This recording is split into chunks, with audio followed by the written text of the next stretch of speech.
Thank you. Ahora vamos a sacar esto. Vamos. Esto quería hacer también. Ok. ¿Siguen viendo las imágenes de nosotros, los subeos o no? Sí. Ok. Bueno, vamos a la página 1, temas de introducción.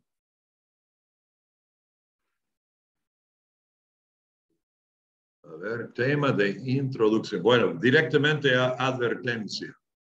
¿Están conmigo? Al considerar vamos a ir atrás, al considerar el asunto de aconsejar a otros, debemos entender que la tarea bíblica de aconsejar o asesorar a otros conlleva la responsabilidad de continuamente evaluar nuestras propias vidas, aplicando lo que aprendemos primeramente a nuestras propias vidas antes de aplicarlo a otros. Punto A, debemos sacar cualquier viga de nuestros propios ojos antes de sacar la paja del ojo del hermano. El texto de Mateo 7, les animo que tengan sus Biblias a mano. Muchos de los pasajes vamos a leer al verlos o al pasar por los apuntes. Mateo 7, 1 al 5. Por asunto de la grabación, voy a pedir a ustedes los sumeos a leer, porque leyendo acá en la clase no se va a escuchar bien en la grabación. Por lo tanto, Mateo 7, 1 al 5, a ver, Pastor Facundo, ¿lo podés leer, por favor? Sí, pastor, ahí leo. Mateo 7, del 1 al 5. No os juzguéis, para que no seáis juzgados, porque con el juicio con que juzgáis, seréis juzgados, y con la medida con que medís, os será medido. ¿Y por qué mirás la paja que está en el ojo de tu hermano, y no echas de ver la viga que está en tu propio ojo? ¿O cómo dirás a tu hermano, déjame sacar la paja de tu ojo, y he aquí la viga en el ojo tuyo? Hipócrita, saca primero la viga de tu propio ojo, y entonces verá bien para sacar la paja del ojo de tu hermano. No deis lo santo a los perros, ni echéis vuestras perlas delante de los cerdos. No se las pisoteen y se vuelvan y os despedacen. Muy Pedid. bien. Ahí nomás, hermano. Ok. A ver, entonces ahí está ese tema de evaluar nuestra propia vida sacando la viga. Jesucristo a menudo utilizaba la exageración o el hipérbole para enfatizar en algo. Uno piensa en la paja del ojo del otro y una viga en su propio ojo es ridículo, pero es la idea. Punto B, el maestro o consejero ha recibido más y por lo tanto es más responsable ante Dios. Lucas 12:48.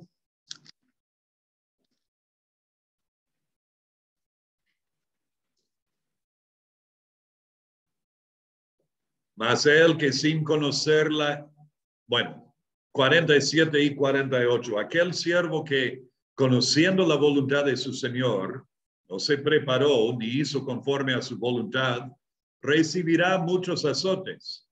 Mas el que sin conocerla hizo cosa digna de azotes, será azotado poco, porque a todo aquel a quien se haya dado mucho, mucho se le demandará. Y al que mucho se le haya confiado, más se le pedirá.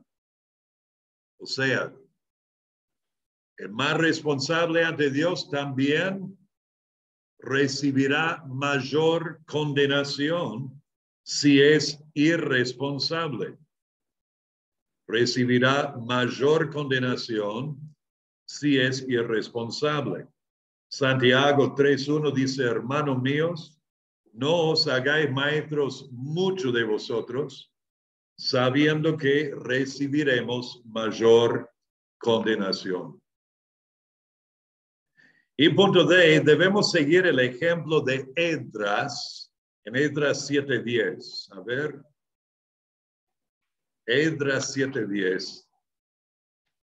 Hay un proceso aquí que Esdras siguió que nos indica cómo debemos hacer nosotros. Esdras 7:10. Hermano Guillermo, ¿lo tenés?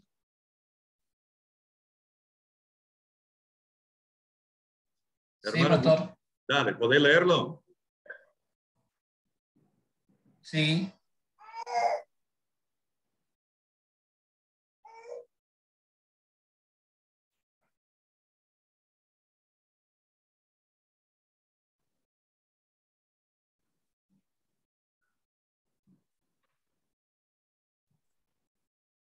Perdón, había apagado la cámara.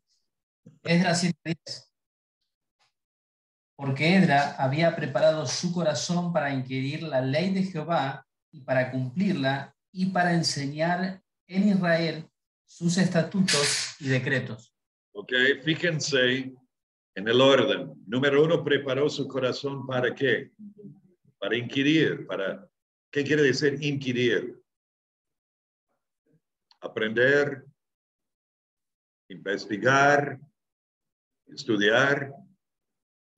Número 2, preparó su corazón luego para, ¿qué dice? No, ¿qué dice? Segundo, para cumplir. Y por último, para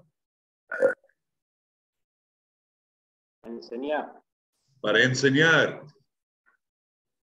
los estatutos y decretos. O sea, antes de inquirir para enseñar, no pasó por alto ese segundo paso tan importante de cumplir. O sea, de obedecerlo él mismo antes de enseñar a otro. No como los fariseos que decían, haz lo que te digo, no lo que hago. ¿Ok? Ahora, en las escrituras hay varios términos bíblicos muy importantes que tienen que ver y se relacionan con este asunto de aconsejar. Primero es la palabra amonestar, punto A, amonestar. Es la palabra griega noutheteo y quiere decir colocar, no lo puse, perdón. Colocar el sentido bíblico en la mente. Colocar el sentido bíblico en la mente. Amonestar. Noutheteo, la raíz de la palabra noutheteo es nous, que quiere decir mente. Entonces, literalmente de colocar en la mente el sentido bíblico. Esto se hace por una confrontación verbal, obvio, de hablar con la persona y demostrarle lo que está mal y lo que tiene que hacer. Mi mamá está ahora en la presencia del Señor, pero ella, aunque no conocía griego, entendía muy bien este concepto. Me acuerdo ella diciéndome no sé cuántas veces cuando yo era chico, tengo que usar un palo para pegar, para que entre el sentido en tu cabeza. Eso es amonestar, pero sin palos, sin palos. Ahora, segundo es restaurar, restaurar. A propósito, los textos mencionados ahí con amonestar son todas las veces que ocurre este término en el Nuevo Testamento y les animo que lean esto. Restaurar tenemos en Gálatas 6:1. Si alguno de vosotros fue sorprendido en alguna falta, vosotros que sois espirituales, restauradle con espíritu de mansedumbre. Y el término catartizo quiere decir completar, remendar, se usaba de remendar redes, de poner en buena condición, de perfeccionar o juntar o equipar, restaurar o reparar. También en 1 Tesalonicenses capítulo 3, versículo 10, encontramos este término. Orando de noche y día con gran insistencia para que veamos vuestro rostro y completemos lo que falte a vuestra fe. Este término, catartizo. Punto 6, enseñar, de didasco. La palabra didáctico proviene de este, verbo, y didácticos es también de griego. Colosenses 1:28 y 3:16.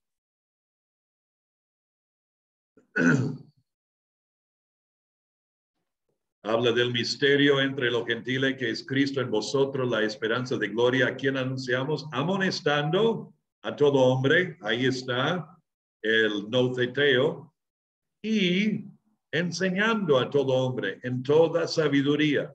Y acá encontramos la meta, a fin de presentar perfecto en Cristo Jesús a todo hombre. La palabra perfecto ahí quiere decir completo o maduro.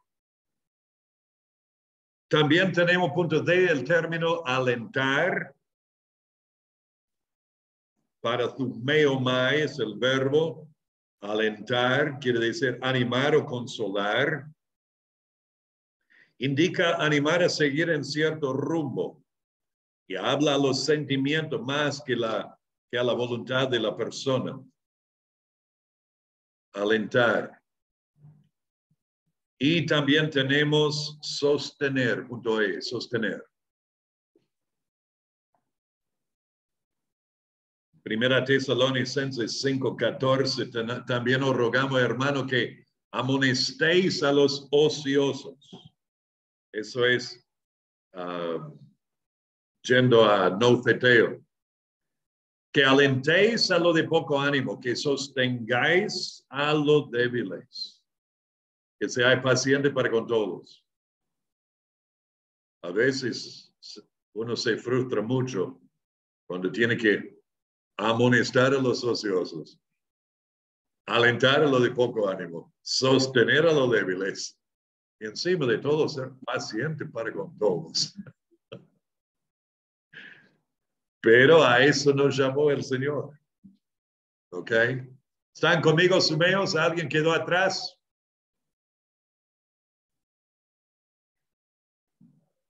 ¿Están conectados todavía? Sí, pastor. Bueno, Mauricio está. Sí, estamos. Ok. ¿Había alguien más que entró hace rato?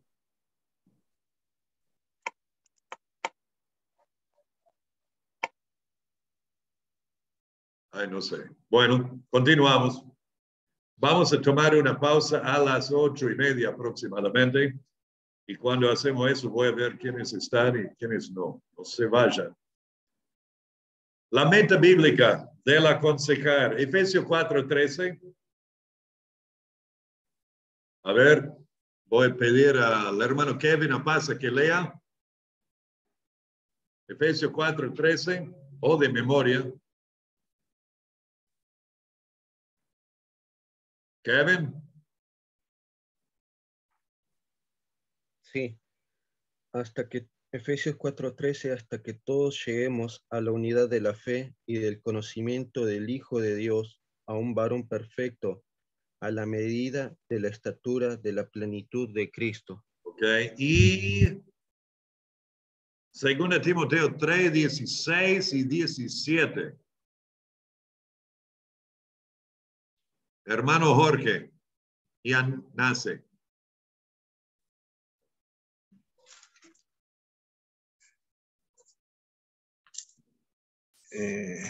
Segunda de Timoteo 3:16 y 17. Toda la escritura es inspirada por Dios y útil para enseñar, para redarguir, para corregir, para instruir en justicia, a fin de que el hombre de Dios sea perfecto, enteramente preparado para toda buena obra. Muy bien.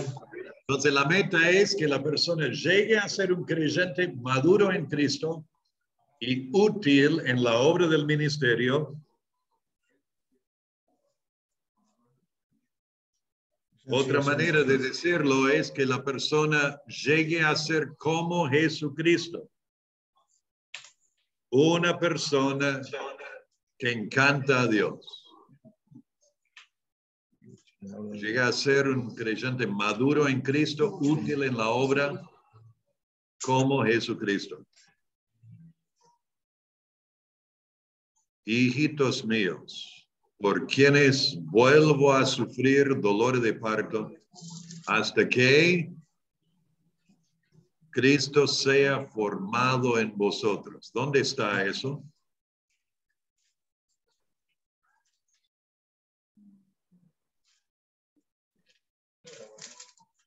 Gálatas 4, 19. 19. Gálatas 4, 19.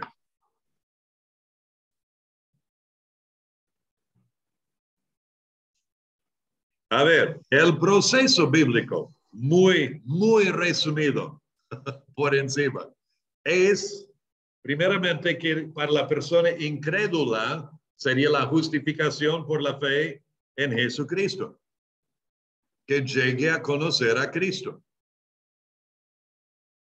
La justificación por la fe en Jesucristo. Y luego sería la santificación por medio de la palabra de Dios y el Espíritu de Dios. Juan 17, 17, Matías Bo, ¿puede leerlo? Sí.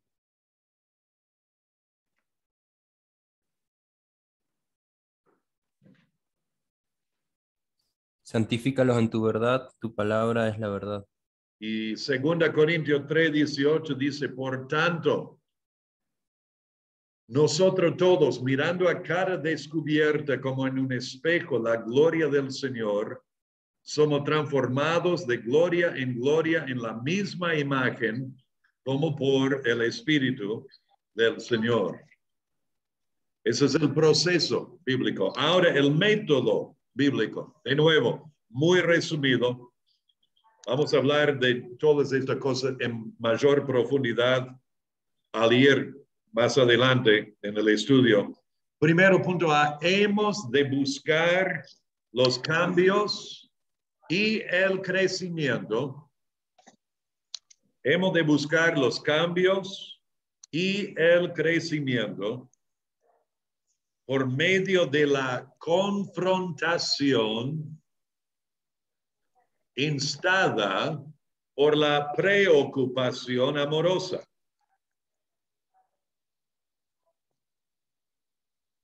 Hemos de buscar los cambios y el crecimiento por medio de la confrontación.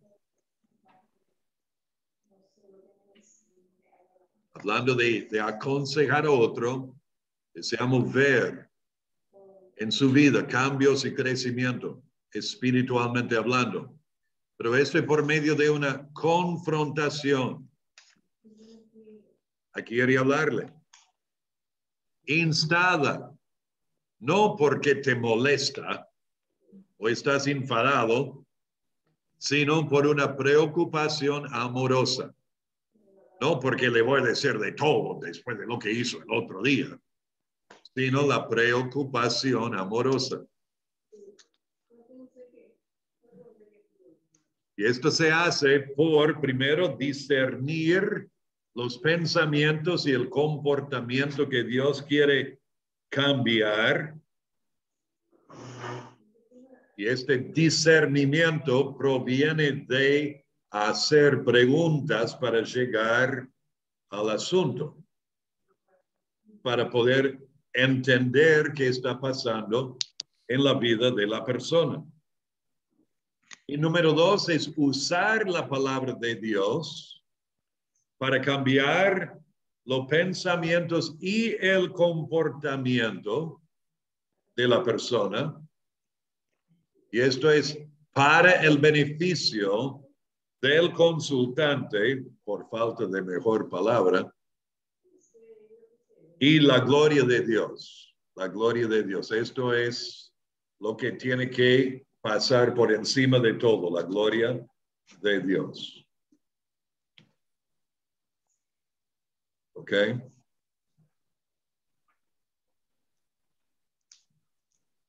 Muy bien, vamos a pasar a la página 3 y hacer la pregunta, ¿qué es lo que hace que el aconsejar bíblico sea realmente bíblico?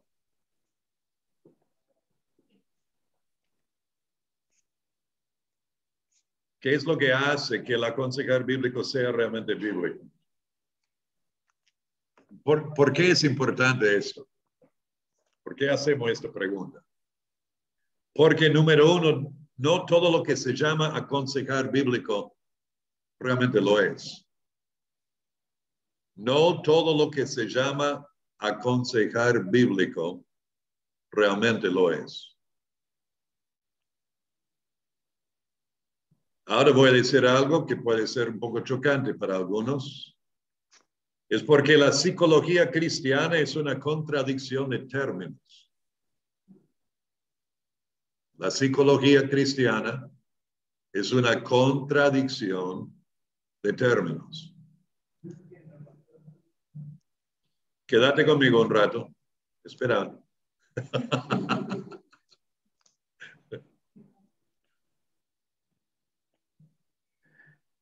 Estoy hablando de la integración de psicología moderna, terapias de psicoterapia, psicología moderna, integradas con las escrituras. Y por ahí debería parar aquí y explicar algo.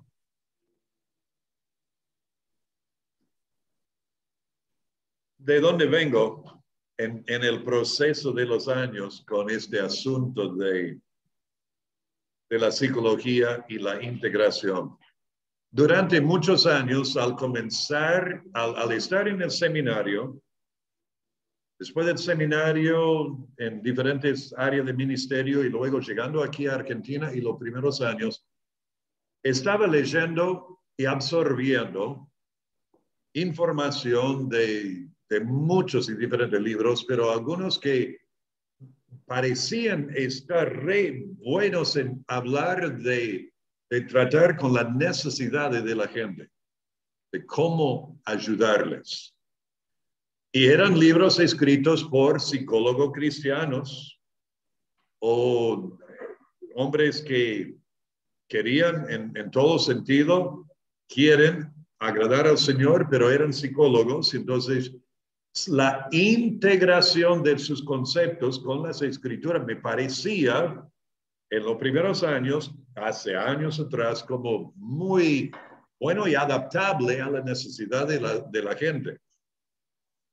Estaba absorbiendo todo esto de la necesidad de construir una buena autoimagen en la persona y de que tenga un buen amor propio y de que tenemos muchas necesidades que necesitan ser satisfechas y debemos ministrar aquellas necesidades. Y todo eso me caía muy bien. Pero cuanto más iba enseñando, estudiando, investigando en las escrituras, comenzó a chocar con lo que encontraba. Por ejemplo, este tema del amor propio. Sí, Cristo dijo, amarás a tu prójimo como a ti mismo. Pero Él no está mandando que nos amemos a nosotros mismos. Él presume que nos amamos. De hecho, Efesios 5 dice eso. Ninguno aborreció jamás a su propia carne, sino que la cuida y la sustenta. Y así el hombre debe amar a su esposa como se ama a sí mismo. A su esposa, querido. Es lo que dije, ¿verdad? ¿Ok? Por otro lado, esto de amarse a sí mismo, de estimarse a sí mismo, cuando Jesús decía, si alguno quiere venir en pos de mí, niéguese a sí mismo. Y Filipenses 2, nada hagáis por contienda o por vanagloria, antes bien con humildad, estimando cada uno a sí mismo como superiores, no, cada uno a lo demás como superiores a él mismo. Y después, llegando a 2 Timoteo 3, también debes saber esto, que en los postreros días vendrán tiempos peligrosos porque habrá hombres amadores de sí mismos. Y acá estoy enseñando esto en la iglesia, de amarnos a nosotros mismos. Era muy chocante. Entonces, en el año 1992 tuve la oportunidad de ir a una conferencia de un poco más de una semana sobre este asunto del aconsejar bíblico y primeramente dio varios cachetazos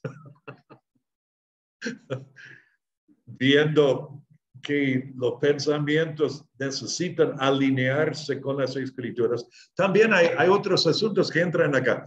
Si decimos, porque esto es el argumento a menudo utilizado, que si la persona tiene problemas espirituales, eso es el lugar de la iglesia y del pastor de ayudarle. Pero si son problemas emocionales, entonces ahí necesita a un psicólogo o psiquiatra.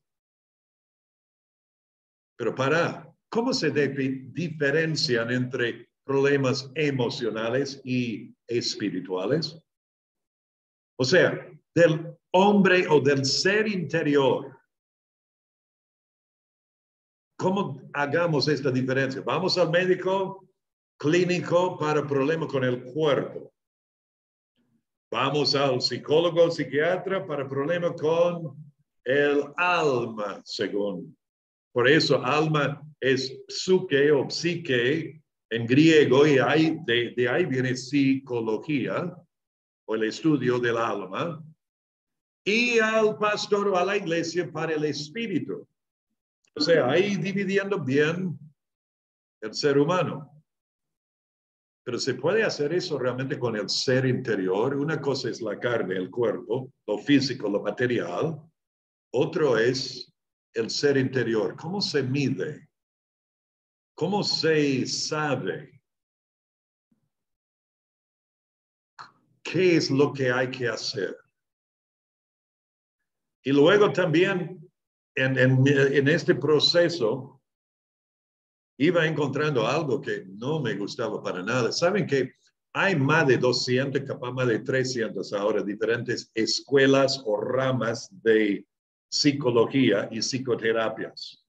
Pero provienen todas de mayormente 3 ramas principales y esas 3 ramas principales fueron inventadas, teorías, por hombres que se declaraban ser enemigos de Dios y rechazaban por completo la verdad de las Escrituras.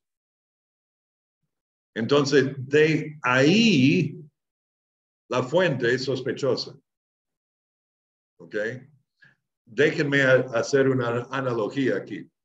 Si voy al baño y tiro la cadena del inodoro 5 veces y luego saco agua en un vaso de cristal limpio y saco agua cristalina del inodoro y te lo ofrezco, ¿lo tomarías?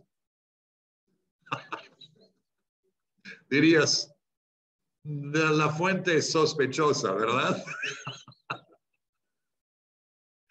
Entonces,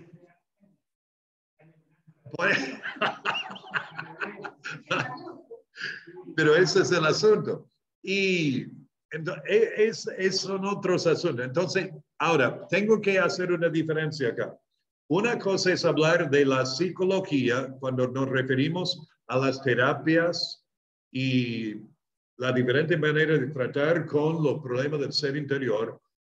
basada en estas teorías, la psicología moderna. Voy a tratar de siempre diferenciar y hablar de la psicología moderna en ese sentido. El término psicología también se refiere a algo bueno que es el estudio de personas según edades, según situaciones de vida, cómo responden. Entonces, ¿qué son las maneras que uno puede llegar? Por ejemplo, hablamos de la pedagogía y psicopedagogía y cómo responden los niños según las edades y sus situaciones de vida.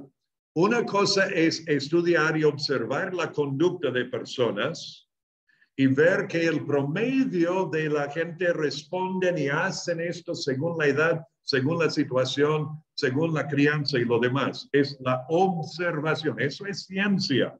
Es la observación y luego de evaluar todo esto y luego llegar a conclusiones. Psicología o el estudio en ese sentido. ¿Me explico? Pero el otro lado, la psicología moderna, las teorías, las terapias, las psicoterapias, eso es otro animal. Y a eso me refiero cuando digo que la psicología cristiana es una contradicción de términos. Porque estamos usando teorías inventadas por hombres enemigos de Dios y tratando de mezclarlas con las verdades de las Escrituras. Sí, hermano.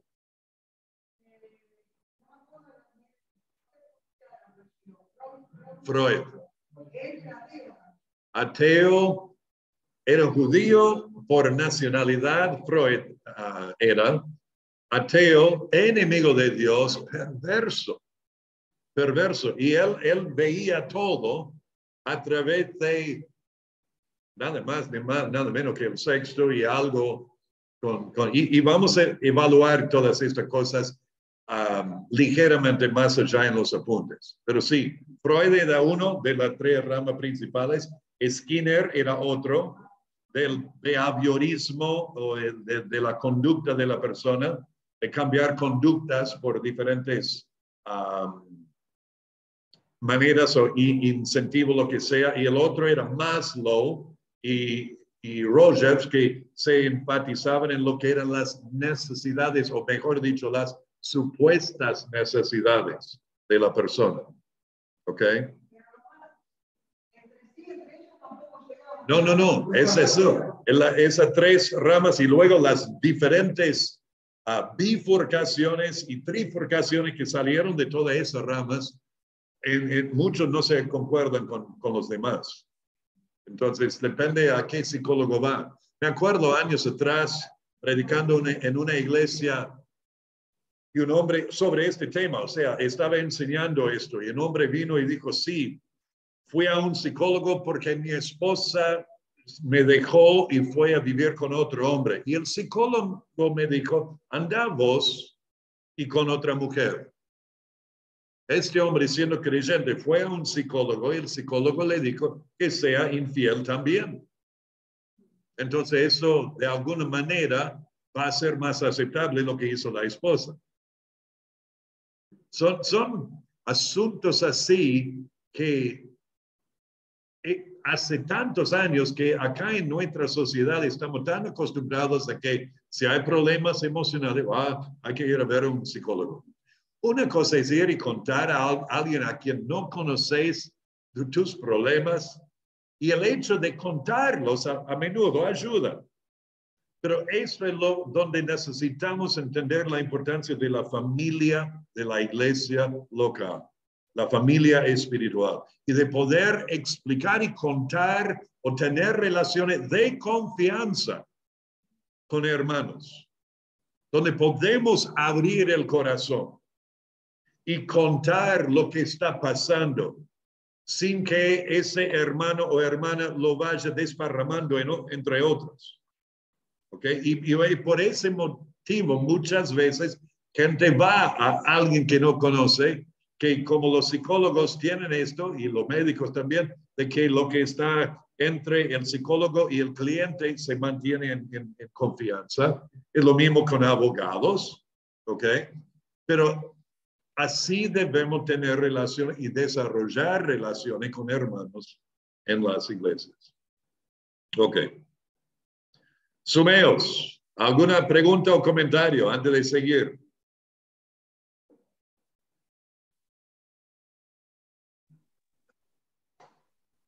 Sumeos. No. Todo bien. ¿Cómo? De mi lado todo bien. ¿Están todos conectados todavía?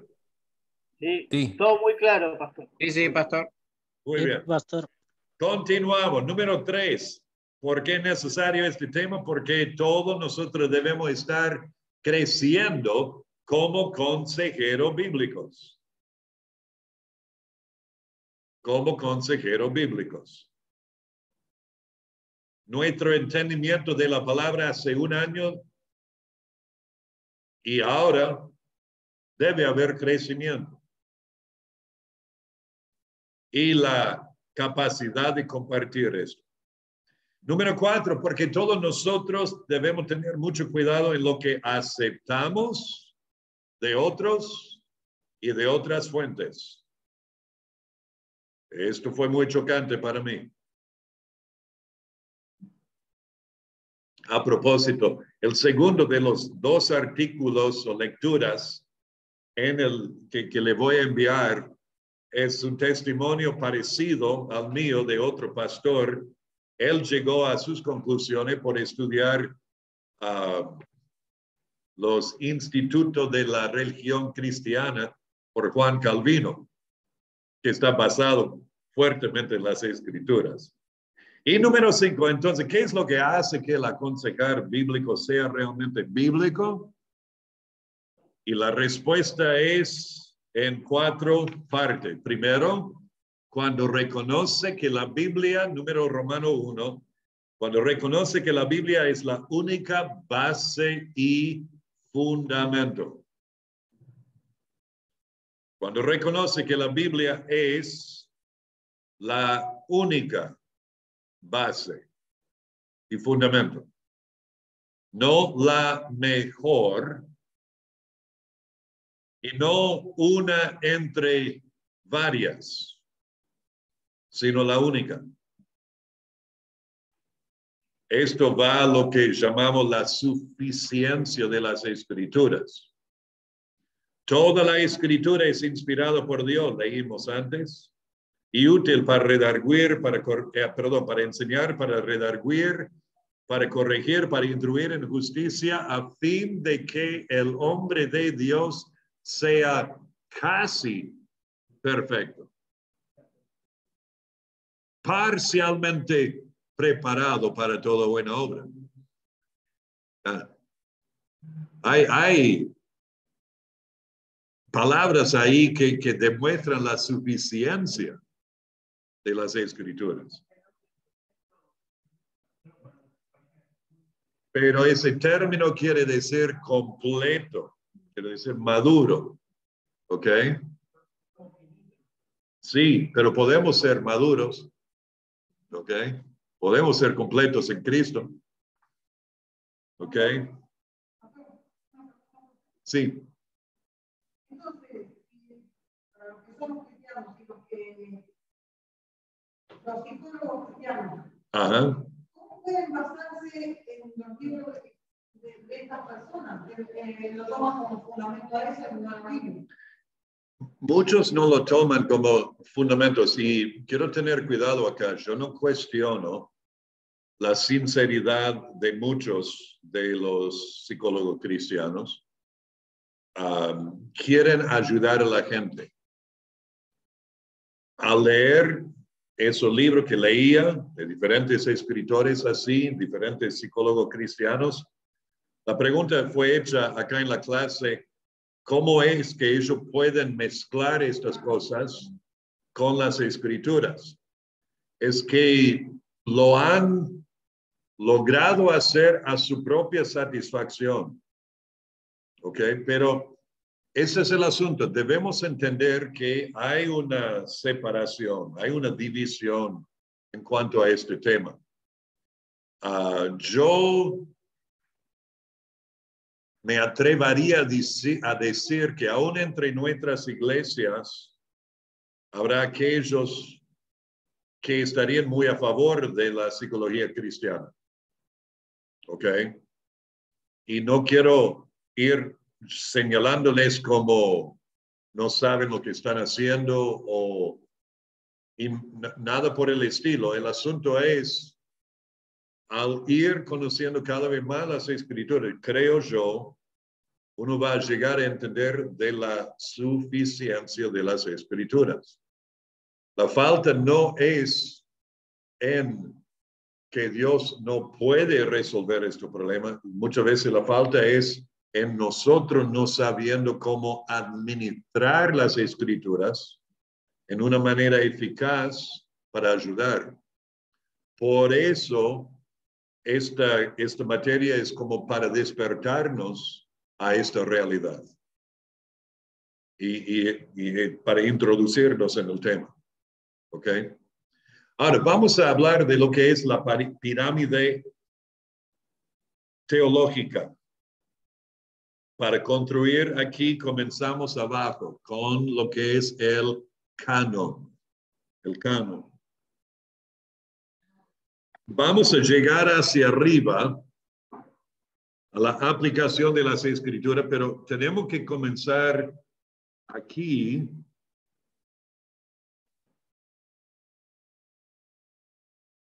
en entender que las escrituras son inspiradas, infalibles, es la autoridad, es suficiente y en el texto de las escrituras tenemos la palabra de Dios. Batallas fueron, no batallas, sino debates fuertes en los primeros siglos después de Cristo para determinar cuáles de estos libros que fueron escritos por apóstoles y por otros eran realmente inspiradas por Dios. Ellos no otorgaron a los escritos de la Biblia autoridad, ellos simplemente reconocieron los libros que eran inspirados por Dios, producto de su aliento creador, y los libros que no fueron inspirados. Y la inspiración de las escrituras que Dios, toda la escritura es inspirada por Dios, ese término de producto de su aliento creador. Estos libros llevan su autoridad, son sin errores, inerrantes, digamos, no fallan, infalibles, decimos, porque son de Dios. Esta es la base. Entonces, la confianza en la palabra de Dios es, y su, como es su infalibilidad, su inspiración, esto es primordial. Es la base. Si no tenemos esto, si no creemos esto, yo dudo que uno realmente pueda ser salvo. ¿Ok? Hace 100 años atrás, mayormente en los Estados Unidos y Europa, había un conflicto tremendo entre lo que llamaban los modernistas, que querían incorporar en las iglesias, en los seminarios, todo lo que tenía que ver con, eran diferentes maneras de ver las escrituras, y una de las doctrinas fundamentales que negaban era la inspiración de las escrituras. Esto es fundamental. Ya partimos de esto. ¿Ok? Construyendo sobre eso tenemos la hermenéutica, la clase que se va a dar los jueves por el pastor Ben. ¿Qué son? Son principios de interpretación, la hermenéutica. Número 2. Comenzamos abajo. Número 1, canon. Número 2, hermenéutica. Y de interpretar la Biblia normal o literalmente con el método gramático histórico teológico. ¿Qué quiere decir? gramático, histórico, teológico. ¿Algún sumeo puede explicar esto?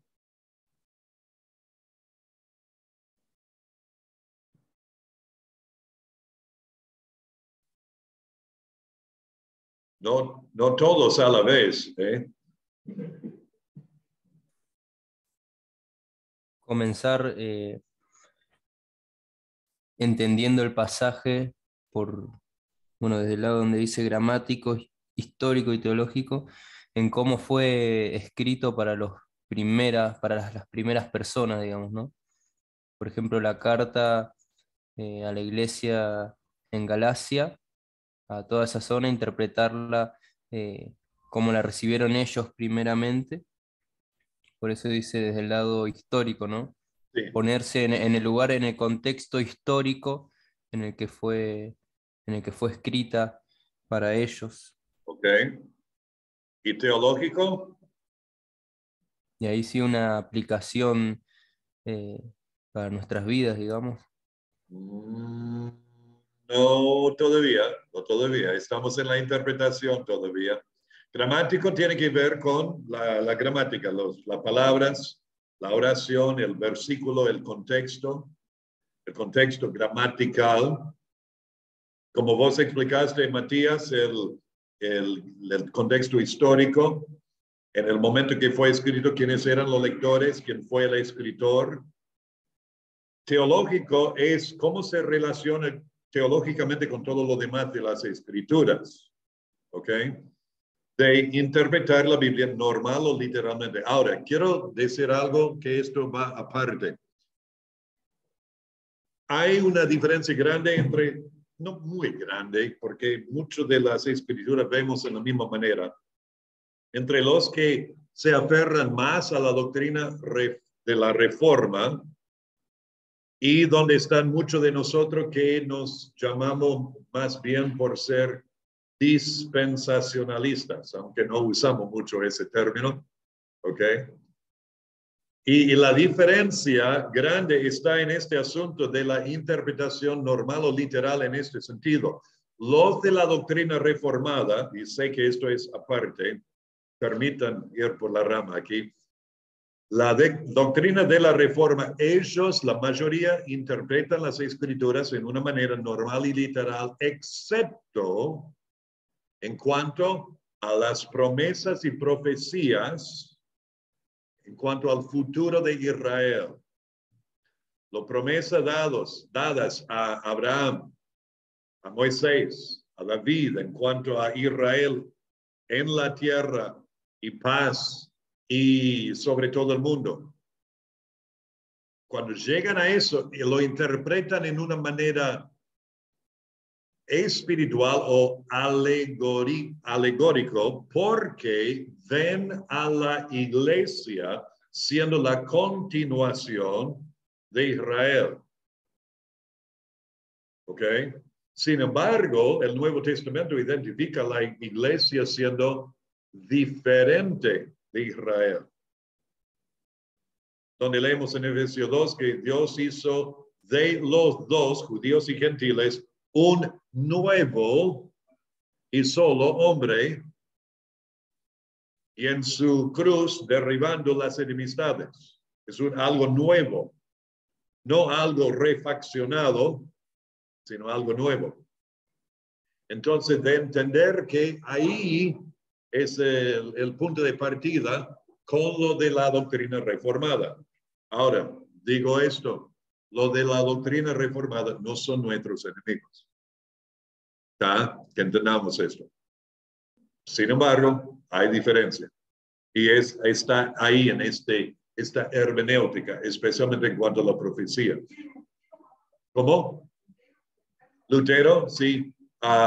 Pero más hoy día estamos hablando de otros muchos, o sea, es un movimiento bastante grande. Y de entender que son nuestros hermanos, no son nuestros enemigos. pero vemos esto de otra manera. El asunto es, en el Antiguo Testamento hay más de 300 profecías en cuanto a Jesucristo que fueron cumplidas literalmente en su vida, en el Nuevo Testamento. Entonces, esto nos da la pauta a creer que las demás profecías en cuanto a Israel se van a cumplir literalmente también. Pero eso es el punto de partida con lo de la reforma, o digamos, la doctrina reformada. Cuidado, no estoy diciendo renovada. ¿Ok? Eso es otra cosa, la reforma. Ok, vamos a ver un poco más de la pirámide antes de tomar un descanso. Sobre la hermenéutica viene la exégesis, o sea, donde uno va considerando la traducción que nosotros utilizamos de griego y hebreo y arameo a castellano, el vocabulario, formas, la sintaxis, la gramática. Vamos estudiando y haciendo un estudio meticuloso sobre el pasaje que vamos a tratar de utilizar o entender primero, y luego la teología bíblica, donde vamos ya viendo los principios y las doctrinas. Mañana la clase lo llamamos teología sistemática, pero es más bien teología bíblica, donde el pastor Brackett va a estar enseñando la doctrina primero de la iglesia y luego la doctrina de las últimas cosas. Y lo que hacemos cuando estudiamos las doctrinas así es que vamos a través de las escrituras y vemos qué dice la escritura en cuanto a esas doctrinas o esas enseñanzas. Eso es la teología bíblica, y de eso entonces podemos discernir principios, podemos discernir las doctrinas. Esto va a la teología sistemática, donde vamos uniendo todo esto. Y esto también, la teología sistemática incluye el desarrollo histórico de las doctrinas que nosotros creemos hoy día. Saben que en el tercer siglo o cuarto, creo que diríamos, había un debate tremendo entre los pastores de las iglesias en aquel entonces. ¿Cristo Jesús era creado o eterno? ¿Cristo Jesús llegó a existir en un momento, engendrado por el Padre, el primogénito de la creación, o coexistía con el Padre eternamente? Debate tremendo. Nosotros hoy día decimos, es obvio, es eterno, igual con el Padre. Sí, pero esos fueron debates hechos en esos primeros siglos, donde tenían que tomar las declaraciones de las Escrituras y determinar qué significan esto. Por ejemplo, cuando leen primogénito de la creación, ¿qué significa eso? Algunos decían, es obvio, era engendrado por el Padre y primogénito de la creación, entonces el primer creado. Otros decían, no, las Escrituras enseñan que Él estaba en el principio con el Padre. Entonces no puede decir primogénito de la creación que era el primer creado. Debates fuertes. ¿Ok? Y llegaron a entender lo que nosotros entendemos hoy, porque ellos lo entendieron. Nosotros a menudo pensamos que desde que nacimos todo ha sido así desde siempre. No es así. ¿No? Esto es teología sistemática. Por último, llegamos a la aplicación o la teología práctica. ¿Cómo tomamos todo lo que ha sido edificado desde abajo, desde la confianza en las Escrituras, en su inspiración, su infalibilidad, su autoridad y su suficiencia, y después de interpretarlo correctamente, estudiándolo y viendo sus conexiones, formando y viendo los principios y doctrinas, uniéndolo todo para llegar a aplicarlo? Muy importante este proceso. Ahora, mucho de esto ya está hecho. pero hay mucho más que podemos todavía hacer. Y cada uno de nosotros en nuestro ministerio llegamos a momentos cuando necesitamos como volver a pulir las herramientas que tenemos, de volver a estudiar. A través de los años yo he predicado versículo por versículo a través de muchas de las epístolas, algunos de los evangelios, algunos libros del Antiguo Testamento, pero me encuentro a veces volviendo a tener que investigar de nuevo para pulir lo que ya tengo en la mochila. ¿Me explico? Y es importante que hagamos esto, que no nos quedemos con, ya estudié eso en el seminario, ya lo sé. No, metete en las escrituras, volvé a estudiar, no te quedes así. ¿Ok?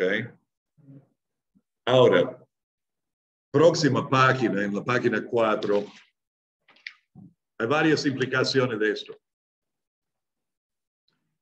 El nivel 6, sin los niveles 1 a 5, no es el aconsejar bíblico. No podemos ir directamente a aplicar las escrituras sin primero enseñar y cumplir.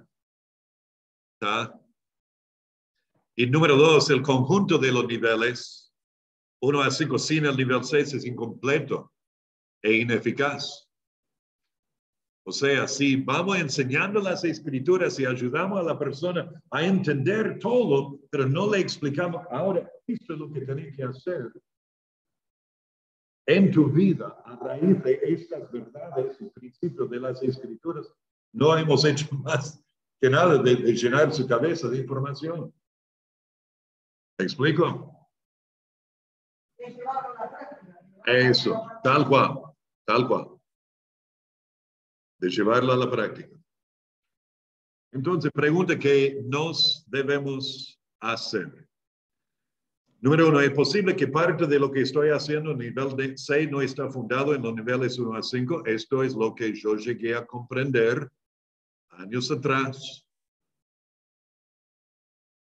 Y por otro lado, ¿es posible que no haya puesto suficiente esfuerzo en desarrollar los niveles 1 a 5? Y para esto, necesitamos estudiar pasajes en el Nuevo Testamento. Esto es una lista parcial de capítulos que tratan con la santificación del creyente. Cómo cambiamos y crecemos para ser cada vez más como Jesús. Romanos capítulo 6, 7 y 8. Gálatas capítulo 5. Efesios 4. Colosenses 3. Santiago 1 y 4. Ok. Vamos a tomar una pausa. A ver. Y sumeos, les pido que en 10 minutos estén conectándose de nuevo. ¿Tá? Por ahora vamos a parar.